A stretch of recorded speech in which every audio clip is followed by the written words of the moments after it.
This meeting of the State of Rhode Island Board of Elections will come to order. It's Thursday, June 8th, 2023. It is 2:01 p.m. Madam Secretary, please read the roll. Thank you, Madam Chair. Chairwoman Madeira. Here. Member Bettenker. Here. Member DeBonne. Member Johnson. Member Scholes. Present. Member West. Present. Executive Director Robert Raposa. Present. Legal Counsel Ray McCarthy. Present. Thank you, Madam Chair. Thank you, Madam Secretary. The item on the agenda today is as follows. The board may discuss and vote on their recommendation for legislative bill, Senate Bill 0742A, which has been introduced into the General Assembly. And it's my understanding that this is before us today at the request of the House Committee on State Government and Elections. It is a sub-A that was created by the Senate. And it's before us because it makes a change that they wanted us to weigh in on. It sets forth that the logic and accuracy testing protocols provided for in this legislation will be promulgated pursuant to the Administrative Procedures Act. And I understand that we have always had an exemption from the APA. So that is why this is before us today, correct, Ray? Yes, that's right. I think the exemption goes back to the 1970s. Holy cow, okay. So that is why they wanted us to weigh in specifically. So I don't know if the members have any questions of either Mr. Raposa or our legal counsel on this, or would like to weigh in. Mr. Scholes? Yeah, Madam Chair. This has been brought up in the past, and we've always opposed any person or any proposal making the Board of Elections subject to the APA. As you know, this board has a unique position in the state of Rhode Island. It's the only board, basically, that where the appeals are taken directly to the Supreme Court. This is the only board where members of the board are sworn in by the Supreme Court. So we hold a unique power, power that's similar and points to the powers of the Rhode Island Superior Court with respect to witnesses, contempt, and demanding issuings of subpoena duces tecum for production of documents. So I oppose any change to the existing scheme of things. This board has worked well with the current scheme. We normally voluntarily follow the APA, but sometimes there may be impossible to do that. And I think we can just look back about 2 years ago during the election of 2020, where we had all these emergency issues coming up and emergency rules and regulations that we had to promulgate in order for elections to be conducted in the pandemic shutdown. And if we were subject to an APA, we would have, those elections would have been stymied and would have had all types of problems. So that's my thoughts on this issue. If this stuff remains in the bill, I'm opposing it. You're making a good point, Mr. Scholes, and I was going to ask the question of Mr. Raposa if it is problematic at times for us to be subject to that. And what you outlined explains perfectly what the issues are, but I don't know if you want to add anything to it, Bob, at this point. He did a great job. Yeah. And it's something we might not think about, but it absolutely does make sense when you think of it that way. Mr. West, did you have something you wanted to say? I just remember quite well what happened back in those days. And I also remember coming in on the board, being sworn in by the Chief Justice of the Supreme Court. And the fact that any disputes go right up to the Supreme Court, that leave here go right up to the Supreme Court. I don't think we should change anything. I believe we should stay just the way we are and leave everything in that particular realm. If it ain't broke, don't fix it, is what I have to say. And that's my opinion. I realize I'm not going to be here for much longer, but I've been on this board now for a long time. Yes. And that has worked well. It stood us in good stead. So I will vote against it. Ms. Bettencourt, did you have something you'd like to I add? did, yeah. So it's my understanding that this bill, the changes are in the Senate floor today, correct? That it is on for passage, yes. And But so- the House is who asked us. Correct. Yeah, no, thank you for clarifying that. So my question is, if we vote against these changes, right, and the Senate passes it with these changes, now we're going to have two different bills. So the original bill that which as a board we voted on in support of, if we don't, if these changes don't match, the things that are in here that we supported because of the impact that it will have on the board, they won't happen this year. And so I just want to recognize that as well. I understand, and I've heard about the APA issues before I was in the Board of Elections, and so it's and I can understand that. However, it seems, from my understanding, that the APA would only be impacting in this very specific, this very specific content. So I guess my question is, are we willing to lose the other things that we wanted out of this bill? That's my question to the executive director and the rest of the board members. I think there's a lot of good in this bill. I agree with you, Marcella, but I also think that if we, begin to erode this particular part of, what makes us different and unique, I think that's a problem. And I don't know if there's a way that those two bills, once they look at them, can be reconciled. I mean, that's not a question for us. That's a question for the General Assembly, frankly. So, I have a feeling that that is what is coming to the top here, is that this one change is difficult for us to reckon with at this point. I don't know if anyone else has anything they'd like to add to that, but that's how I'm looking at it. I You've think I made- said my yes. piece. Yes, you have, sir. Well, if the board has no further discussion on Do we this have matter, anybody from, if anyone would like to speak relative to this, Mr. Rock, certainly come forward.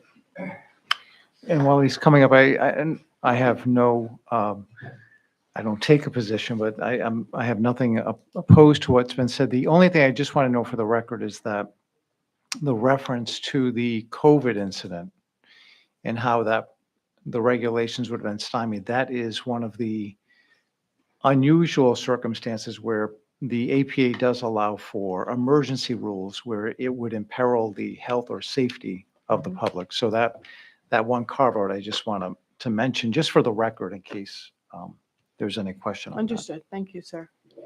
Mr. Rock. Thank you, Chairman and members of the board. Rob Rock, the Deputy Secretary of State for Secretary of State Greg Amore. Thank you for the ability to speak before you. I want to be clear too that the sub A was not a request from our office.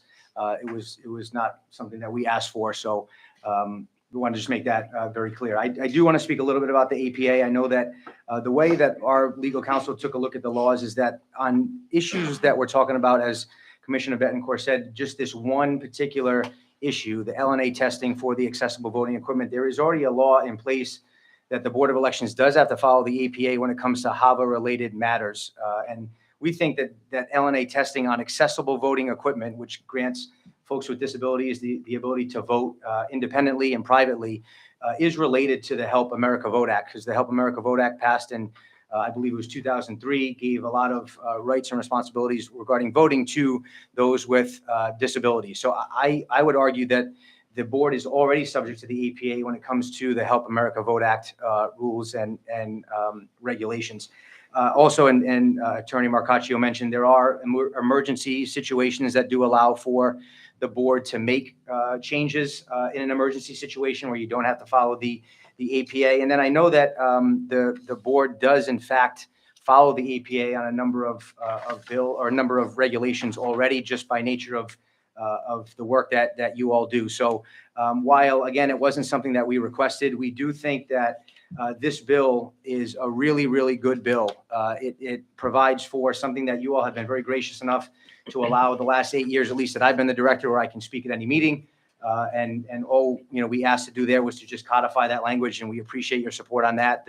The LNA testing, we obviously had an issue last fall, and our offices worked very well together to come up with a protocol to make sure that that doesn't happen again. So this codifies that as well. And then also, I think probably most importantly for the board anyway, is the equipment procurement. And we've got a really big equipment procurement coming up with the electronic poll books, and we want to make sure that the board has the ability to lead that effort. So I think that this is a really good bill that our offices have worked together on. We appreciated your support back in February, March, April, whenever it was. I'm losing track of time, but we appreciate your support on that, and we know that it's a good bill. And so I hope that, and I know you've all, made your voices or choices clear so far, but I just, one more attempt to try to pass a really good bill, and the only addition is for you all to comply with the APA, which I would argue you're going to have to do anyway, because it is a HAVA-related matter. And even if someone would argue that it's not related, I would imagine the board is going to adhere to the APA on the rules and regs anyway, because it's not, an emergency situation. So as always, thank you for the ability to speak before you and for your work on this bill with us over the last several months. Yes, sure. Go ahead. Thank you for clarifying that we are already following some APA. So I don't know if this question is better to Ray or to Rob. So let's say for some reason, right, this bill passes as it is with the APA. What would be some of these emergency situations that we could act on if we needed to? I know it's a So the emergency exception under the APA is very limited. It's, as you might remember, there are other times when the General Assembly has exempted the public process when there are emergency matters. For example, under the Open Meetings Act, there are times when you can hold a meeting, even though it's within that 48-hour period or 2-day period, when it's necessary to effectuate either the health, safety, or some other important component, such as the right to vote. In my opinion, that would be one of the reasons why you could. Here, under the APA, the language uses the word imperil, or where the health and safety is imperiled, the public. I view that as being a very narrow scope. So I would say that COVID is probably one of the few times I can ever think of where we would be able to regulate under that very exception, because it was such an extraordinary health crisis in the United States. So I would say it's very narrow. As far as HAVA, the board hasn't asked me to look at that. I'd be happy to look at that, but I can't really opine on that very question. Understood. And if I may, Chairman, the other piece too is that because this is regarding the LNA testing of the express votes, or I guess any accessible equipment that we have, we just bought the express vote in 2022, I believe. So they're new machines. And so I would imagine that when the board passes the regulations that we've all worked on over the last couple of years or last several months, that they're going to be in place until we get new accessible equipment, which I can't imagine is going to be anytime soon. Just a guess that we had the last iteration of the accessible voting equipment from 2006 to 2020, 14 years. So I would imagine that whatever the board institutes as far as rules and regulations for the LNA testing for accessible voting units and for voting units is going to be in place for quite a bit of time, and that when new equipment is purchased, the board will have plenty of time to be able to modify their regulations to meet the APA timeline. Thank you. Let me point out that my understanding under section 1775, which deals with the powers and duties of the board, it makes reference to HAVA, but I think that HAVA says follow the rules and regulations of the federal statute, not the state APA. So it's the federal APA that's referenced in that statute. Right. So you'd follow the. Is that right? Yeah. Well, I think you are right, and I think, but that you are following procedure standards with this already. So I guess I just would ask that we're this is a really good bill, and the fact that you're already adhering to procedures to pass regulations of this sort, that we would hate to see a really good bill not pass because of the APA requirement, even though you're subject to it already, whether it's the federal or the state. Right, I understand that, but I think with reference to HAVA, It was because the federal government was providing the funds for the purchase of that equipment. That's right. Okay, so therefore they wanted a uniform throughout the country. Mhm. Okay, so that was the only exception because of the money coming from the federal government. Isn't that right? Right, and I would argue that these rules and regulations are based on that Help America Vote Act statute passed in the early 2000s. Okay, any other questions of Mr. Rock? I want to ask a question. Sure, go ahead, Mr. But West. this has to go with,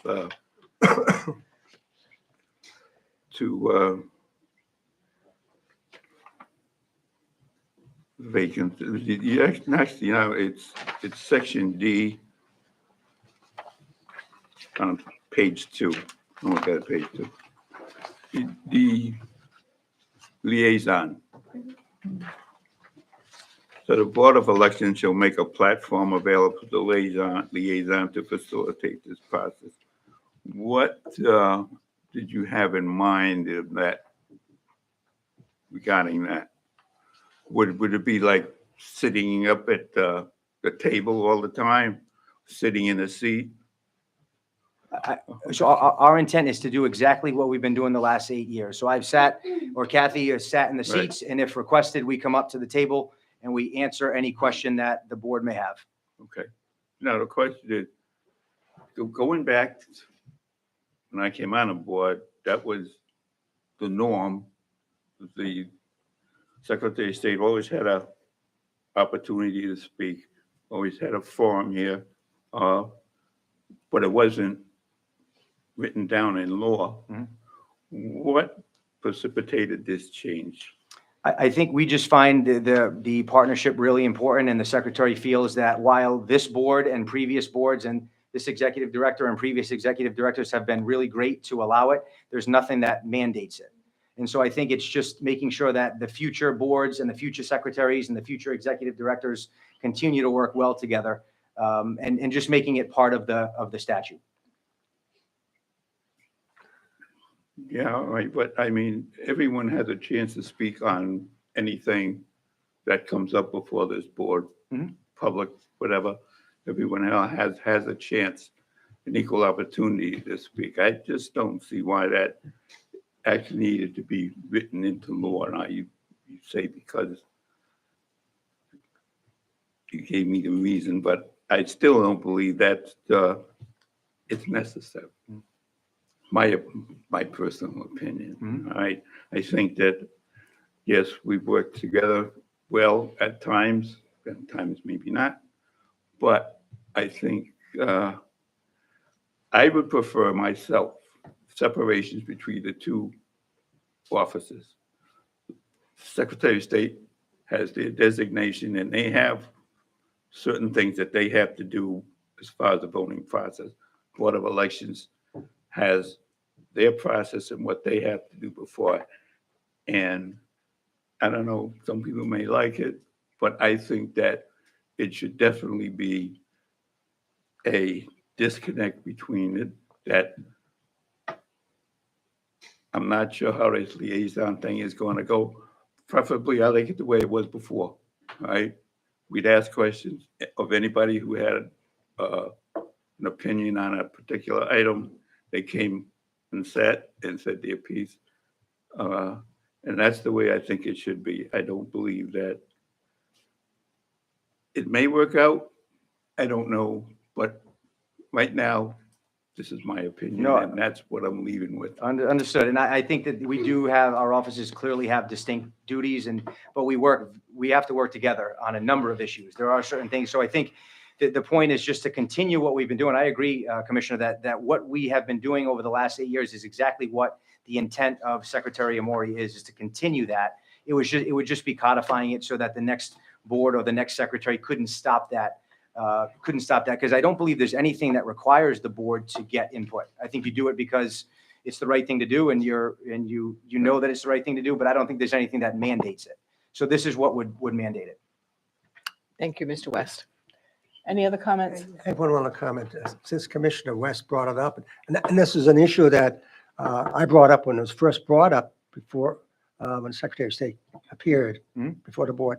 And I questioned the issue of platform. Mhm. Okay, what is it and where should it be?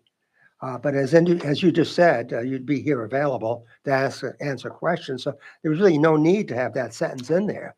And if this is going to go forward, I think that sentence should be deleted.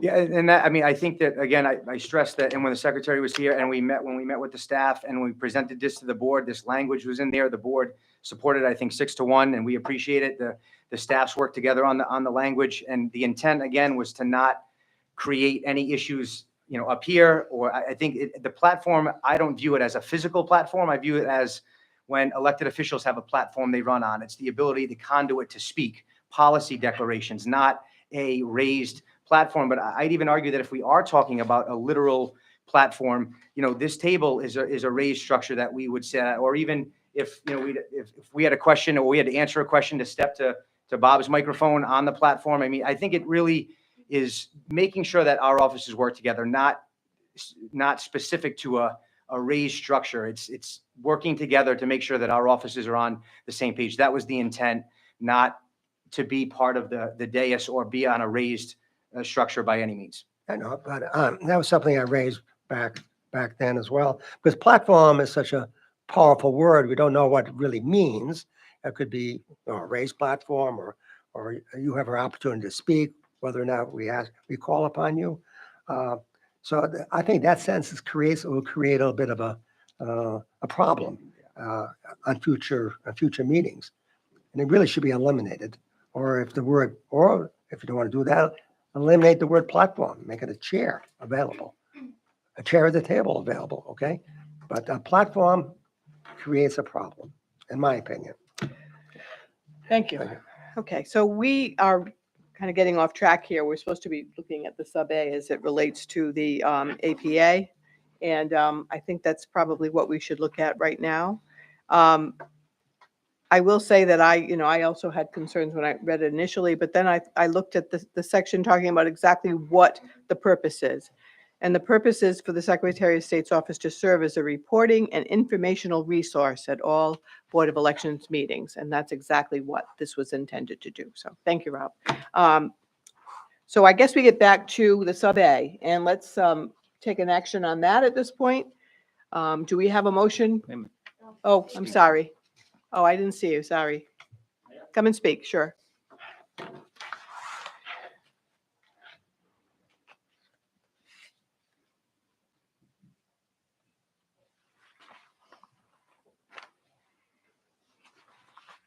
Thank you, Madam Chair, Commissioners. Stephen Brown, Stephen Brown from the ACLU.